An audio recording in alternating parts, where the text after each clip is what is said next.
Hi, and welcome to another video. This week I'll be gathering inspiration for an autumn colour palette, and then towards the end of the video I'll be doing a quick sketch painting to demonstrate the new colours that I'll be using. So I've gathered together some sketchbooks, pieces of work, where I think that the colours really resonate autumn.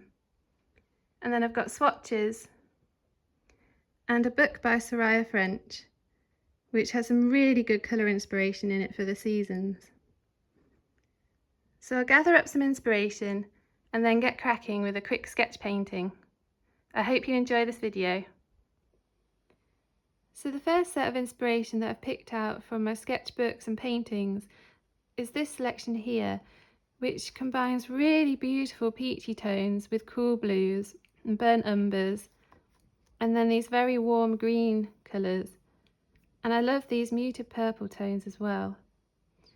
So as a set, I really want to incorporate the peaches and the blues together with these warm greens and burnt umbers.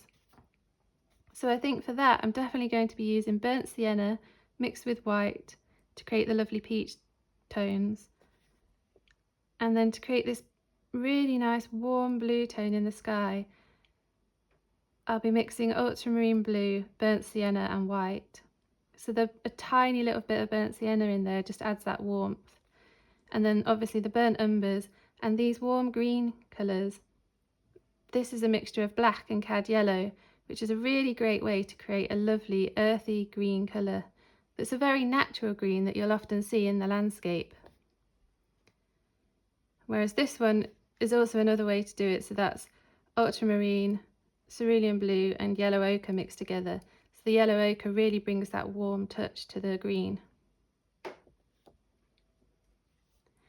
So that's definitely the first set of colours that I want to incorporate, the peaches, the cool blues and the warm greens and burnt umber shades. And then another set of inspiration that I'm really drawn to for autumn colours is this, with the very warm red tones and again this peachy pink shade in the sky. And so that again was burnt umber, burnt sienna mixed with a little bit of cad red, yellow ochre and burnt sienna, and then adding the ultramarine in, and then getting this really beautiful muted purple colour was adding a bit more of the cad red. And then obviously the burnt sienna and white creates that lovely peachy tone. So just adding a lot of warmth in, and I really quite like this sketch painting that I've done in my sketchbook, where the yellow ochre really shines through alongside this rich burnt sienna and cad red, and then a very autumnal sky, peachy sky. So another great place to look for colour inspiration is in other artists' work to see what colours they use during different seasons of the year. And I've got this amazing book by Soraya French called Contemporary Landscapes in Mixed Media, and I've done a video on this book before, which I'll link above. But it's just a brilliant book, and I particularly like this section, Colour Through the Seasons, where she runs through different colour palettes that she uses throughout winter, spring, summer and autumn. So she explains how to choose your colours. That's spring. Oh, and this painting here for autumn is just absolutely beautiful. It's again got these warm green tones that I love. Lovely oranges in the sky against this cool blue. So that's a really inspiring painting to me. And she's got her recommended sort of palette of colours that you can use. So she's got Indian yellow hues in there, quinacridone crimson, pyrrole orange, Hansa yellow light, cadmium orange made from cadmium red and cadmium yellow, burnt sienna, burnt umber.